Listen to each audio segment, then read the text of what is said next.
is. Wonderful. Well, this is Amazing Grace by Mary Hoffman and Caroline Bench.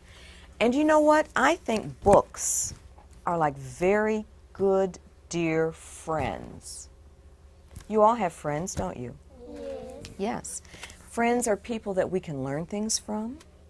Friends are people that we can share really good times with, aren't they? Yes. So we can learn things from books, and we can have wonderful times when we read books. And books can take us to really special places in our mind. So are you ready to find out about Amazing Grace? Yes. Okay, let's go. We're going to have an adventure. And I'll make sure to show you all the pictures. Grace was a girl who loved stories. She didn't mind if they were read to her or told to her or made up in her own head. She didn't care if they were in books or in movies or out of Nana's long memory. Grace just loved stories. After she heard them, and sometimes while they were still going on, Grace would act them out. And she always gave herself the most exciting part. Could you blame her? Wouldn't you want to have the most exciting part too? Yes, yes, yes, yes. Grace went into battle as Joan of Arc and wove a wicked web as Anasazi the spider. Does she look like a good spider? Yes. Would you like to be a spider? No? She hid inside the wooden horse at the gates of Troy. She went exploring for lost kingdoms. She sailed the 7 seas with a peg leg and a parrot. Her leg and pulled it up behind her and then put a stick where her leg would have been to pretend she was a what? Very good. She had quite an imagination, didn't she? Yes.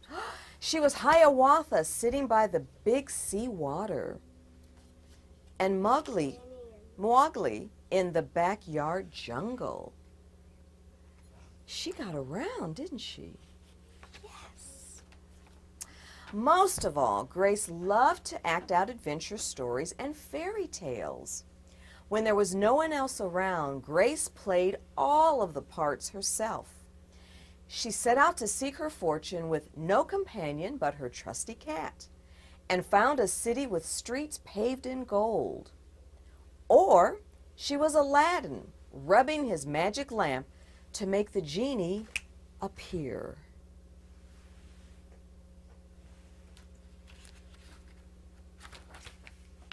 Sometimes she could get Ma and Nana to join in when they weren't too busy. Then she was Dr. Grace, and their lives were in her hands. What has she done? What did she do here? She put bandages. Where did she put bandages? On the leg and the head. And what is she doing here? Can you see? What is it when a doctor has something in his or her ear and they take something kind of round and shiny and cold and they put it on your chest? And on your heart, that's right. So, but she doesn't have, they call that a stethoscope. But Grace doesn't have a stethoscope. So what she's done is she's taken a spoon from the kitchen and tied it to a string. So she's holding the string here and she's putting the spoon here to pretend she's got a stethoscope. I think that's very creative, don't you? Yes. It's a very good use of her imagination. One day, Grace's teacher said they would do the play Peter Pan. Well, Grace knew who she wanted to be. When she raised her hand, Raj said, "You can't be Peter. That's a boy's name." But Grace kept her hand up. "You can't be Peter Pan," whispered Natalie. "He isn't black." But Grace kept her hand up. "All right," said the teacher, "lots of you want to be Peter Pan, so we'll have auditions next week to choose parts." And she gave them words to learn. When Grace got home, she seemed sad. "What's the matter?" asked Ma. "Raj said I can't be Peter Pan because I'm a girl." "That just shows what Raj knows," said Ma. "A girl can be Peter Pan if she wants to." Grace cheered up. Then later she remembered something else. "Well, Natalie says I can't be Peter Pan because I'm black," she said. Ma looked angry. But before she could speak, Nana said, "It seems that Natalie is another one who don't know nothing. You can be anything you want, Grace, if you put your mind to it." On Saturday, Nana told Grace they were going out. In the afternoon, they caught a bus and a train into town. Nana took Grace to a grand theater.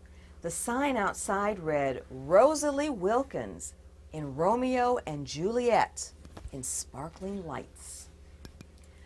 "Are we going to the ballet, Nana?" asked Grace. "We are, honey, but first I want you to look at this picture." Grace looked up and saw a beautiful young ballerina in a tutu. Above the dancer it said, "Stunning New Juliet." Well, that one is little Rosalie from back home in Trinidad, said Nana. "Her granny and me, we grew up together on the island. She's always asking me, do I want tickets to see her Rosalie dance? So this time I said yes." After the ballet, Grace played the part of Juliet, dancing around her room in her imaginary tutu. "I can be anything I want," she thought. She's having fun, isn't she? Yes. On Monday, the class met for auditions to choose who was best for each part. When it was Grace's turn to be Peter, she knew exactly what to do and all the words to say. She had been Peter Pan all weekend. She took a deep breath and imagined herself flying. When it was time to vote, the class chose Raj to be Captain Hook and Natalie to be Wendy.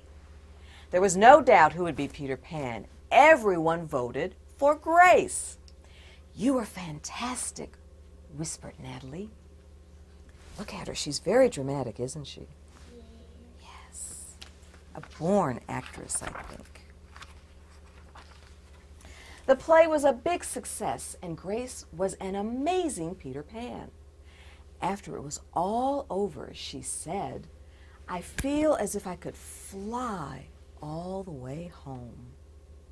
"You probably could," said Ma. "Yes," said Nana.